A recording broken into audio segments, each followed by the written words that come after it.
Joe, does the CTA senior discount card get you on all these networks for free? No, it does not. No, it does not. Nothing planned for them with your friend Nemo Jones? I think you're going to have a different kind of a card. Okay. These networks are not available to the general public. Pardon me, can you go back and give me an understanding of broadband? Okay, well, that's a good question because, as I suggested, broadband is defined currently by the FCC as 200 kilobits per second. And as I suggested earlier, I think that that's too low of a definition. That doesn't raise the bar sufficiently, especially if you consider that we are in a competitive global economy and the digital economy of the future is based on digital information, which is based on this infrastructure, so broadband is required. So broadband, as it's defined, is quite low. Currently, the FCC is working on alternative definitions to say, well, maybe broadband is 10 megabits or 100 megabits or higher. I think the proper definition is the appropriate bandwidth for your requirements. And the reason that's important is you don't necessarily have to disparage 20 kilobits if they're coming off a sensor in a farm field where they're collecting data on the corn. That's fine. But the problem is that in focusing overly much on consumer broadband at a very low level, what's being lost or missed is broadband that is industrial strength, that is the basis of new businesses and industries of the future. So the types of applications that I was showing are examples of whole classes of applications, which will be the basis of the future economy. And they will be starved if all they have is consumer pipes. And right now, that's often what they have. And sometimes they don't even have that. Though the infrastructure is already in place worldwide to go to much higher, it sounds like you're saying. Not really. So that's a question that comes up frequently, which is people say, I've heard there's a glut of fiber. It's everywhere. That's really not true. There is a glut of fiber in some places, but in some places there's nothing. There is no fiber. Okay, so it's very diverse. But we're talking only optic fiber? I guess that's part of the technology I'm not catching. Presently we're on analog equipment, and this is all something else, so that's the difference in the world? Or when I talk about fiber, I am talking about optical fiber. And pretty much most of what I'm talking about is core foundation fiber infrastructure. So most of the core today is optical fiber. That's like the interstate. Okay. Now, the issue that comes up is what happens at the edge. Okay. You're no longer on the interstate. You're going to the state road. You're going to your town road, you're going to your driveway. What happens there? The issue there is there's too much copper out there being used. Okay? This isn't a criticism. This is just to say it's there, people are using it. The problem is you cannot do these very high speeds on that copper. That copper is being used because it was once used for telephones, and it's there. So now it's being used a little bit for what's called DSL. DSL is a protocol to put data over copper. The problem is it has a ceiling. And a very hard ceiling, so you can't change that. But that's a consumer issue. And again, I think my main argument is that whatever happens at the consumer level, the critically important point is to take care of the businesses and the economy, because they will need these higher bandwidth capabilities before the consumers. But most policy is oriented to consumers. So from a planning perspective, what you're advocating here is, as planners, we need to be thinking about putting in is it just a cable, or is it a different kind of fiber optic system infrastructure that does go into everybody's driveway? I'm trying to grasp of what, as a planner, yeah, are we talking about thinking? that's a fine question. So what should a planner do, right? The planners and the policymakers should ensure that the foundation backbone is there, okay? Not that everybody has everything right away. That you can't do that. These are big, large-scale projects. What you want to do, though, is to say that Illinois should have a plan so that someday that foundation will be there and people can connect into it. Okay? Now, Patrick Quinn, to some degree, is trying to do that with his committees to say, you know, let's move toward that. Before those types of initiatives, there was no plan, right? And you need that plan. So, just in the same way that the nation needs interstates, the state needs these state roads, you have to take care of that first and foremost, because that's the foundation of everything else. And it is based on fiber. It's optical fiber and it goes in conduit. And it's important to take care of that. It's bigger than the present cable, though. I mean, we're talking about needing a huge pipe for well, kind of a physical structure. in general, when you're talking about optical fiber, it's different than when you talk about a cable. Because what you're talking about are, you know, fiber infrastructure that goes in conduit. You've probably seen them putting it in the ground, these big bundles. One fiber can carry, with today's equipment, DWDM equipment, 180 different channels, okay? With lab equipment, you can do 1,000 channels in a single piece of fiber, and you can put a bundle in the ground that has 720 fibers. There's a lot of capacity. In addition, one of those channels can carry 10 gigabits per second, okay? So, Joe, how thick would the 720 fibers be in terms of radius or diameter? not big. 4 inches, something Yeah, like that? that's another advantage fiber has over copper. It's very small. So you want to be able to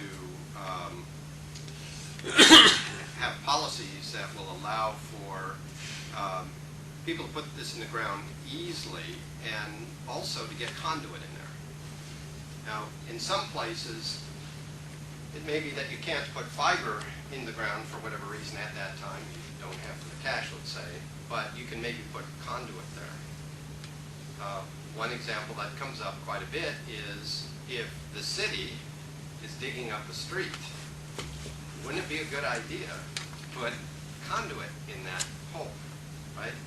Because what happens now is those streets are continually retrenched, and you know that costs everybody money, the providers and the customers and the city. And a planning policy would be to say, well, wouldn't it be a good idea if there was a hole, put some conduit in there, even if the fiber wasn't there, because fiber is easy to put in there. I think I can say that what my understanding, my amateur understanding is that we're headed down the road in the 21st century that we headed down in the 19th century with railroads.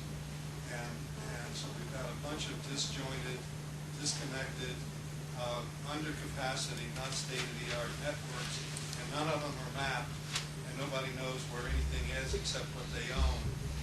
One of the things I don't think I would say anything out of school, but Joe mentioned the story of the Fermilab connection down the interstate corridor. Hey, if Joe hadn't been there, and this is my own interpretation, he happened to know the tollway had laid that conduit and that fiber optic down there because Fermi was starting from scratch to try to develop a way to connect with the University of Chicago.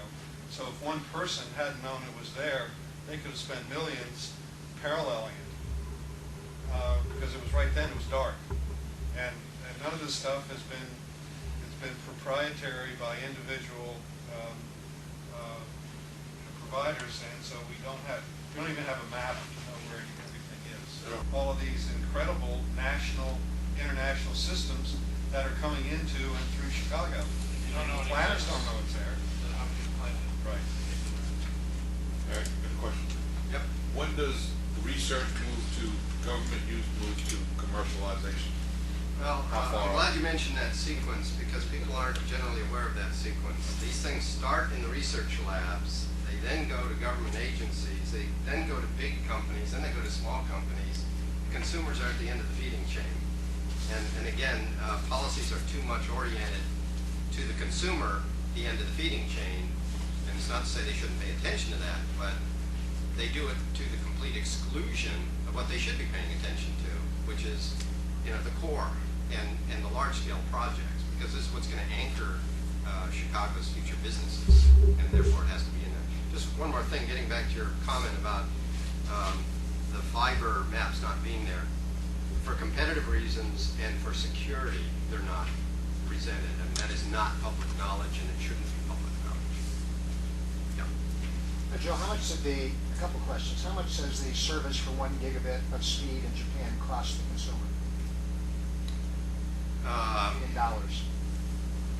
The price varies by location, but it's not much relatively. About the cost of our DSL, would you say? Maybe DSL varies also. So I didn't want to make a remark about a specific figure since it varies. But what you ought to do is look at the Office of European Economic Development price matrices, because they do a good job of studying the data and the cost per bit that Americans pay versus other people in the world. And Americans pay some of the highest prices in the world. And the Japanese and others pay less. What is the World Bank doing about financing these sorts of infrastructures for developing countries like Africa and elsewhere? They're having some good discussions. One last serious question. What, if you were God here, what should Chicago be doing in planning for the Olympics to leverage these sorts of insights and connections? Well, I think that it's critically important for Chicago to have an understanding of the importance of fiber infrastructure that basically they manage, or that they manage in partnership with a nonprofit. When the Olympics were held in Atlanta, Atlanta put dark fiber in the ground, and they're still using it to this day to good effect. And this would be good for Chicago. The Olympics are being planned for China, and everything they're doing that's data significant is running on optical fiber. They're getting the old stuff is still there, and it's important to move away from that old stuff. Most people don't understand that most of the internet today is running on the old telephone system, a protocol called Sonnet. Sonnet was developed to support analog voice telephone calls, but there's no real reason to have Sonnet in the city because you don't need it. You can have non-Sonnet protocols. We showed that with that network I quickly went through with the 240 gigabits per second. That was a Sonnet-free network. That was completely Ethernet framing, which is significantly less cost, more capacity, better managed, more secure, and more flexible. Do you happen to know what London's doing right now? I don't know about London, but some of the innovative cities are Singapore, Tokyo, Amsterdam, Barcelona, which just had an enormous fiber build, Paris, Stockholm.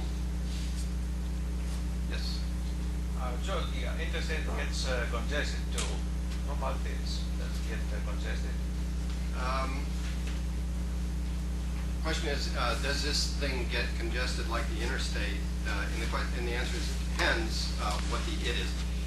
The issue with optical fiber is if you truly have optical fiber and you're using what's called DWDM equipment, dense wave division multiplexing, you can light up additional channels quite easily. So if you need more, you just add them for a very low cost. So for example, those Fermilab folks can light up additional channels for the cost of two $20,000 transponders on either side, depreciated over 3 years. So it's a very low cost. What about bottlenecks? Again, if you have bottlenecks, you put in more capacity using additional light path channels. That's the advantage of this system.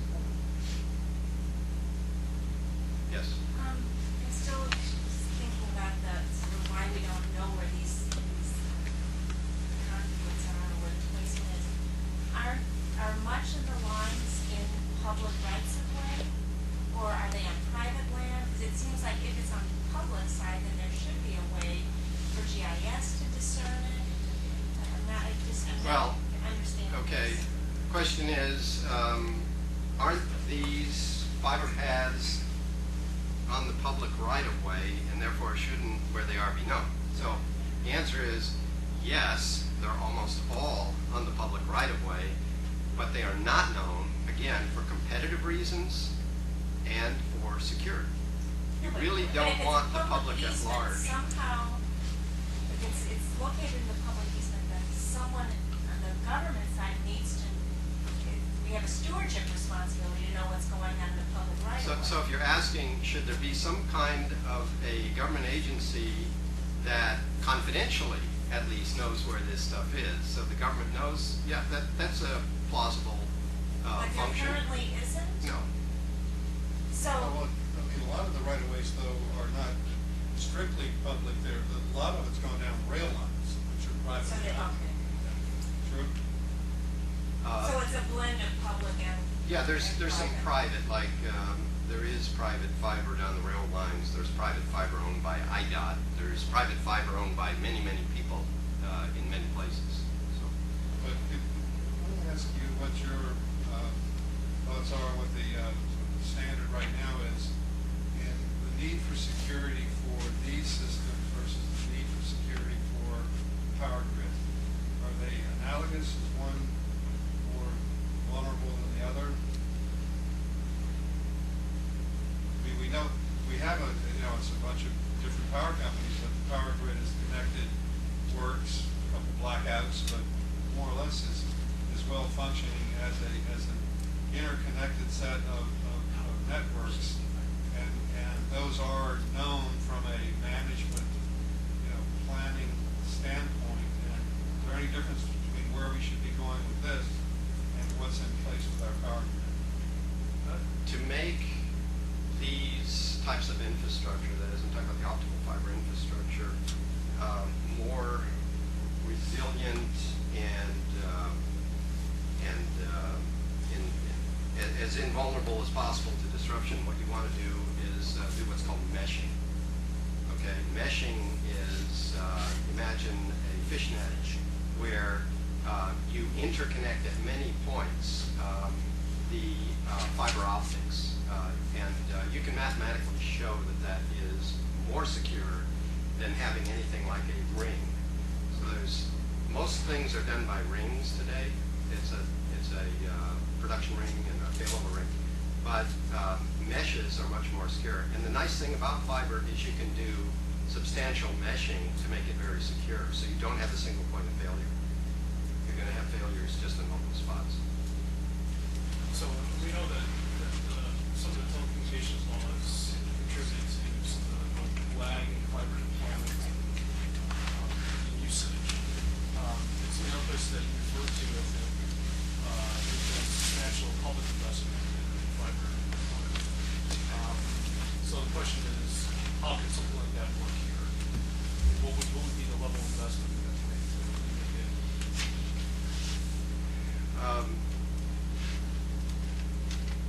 Okay. I'm assuming there is going to be some return on investment in doing that. If you did a cost benefit analysis, you would probably find that there's some.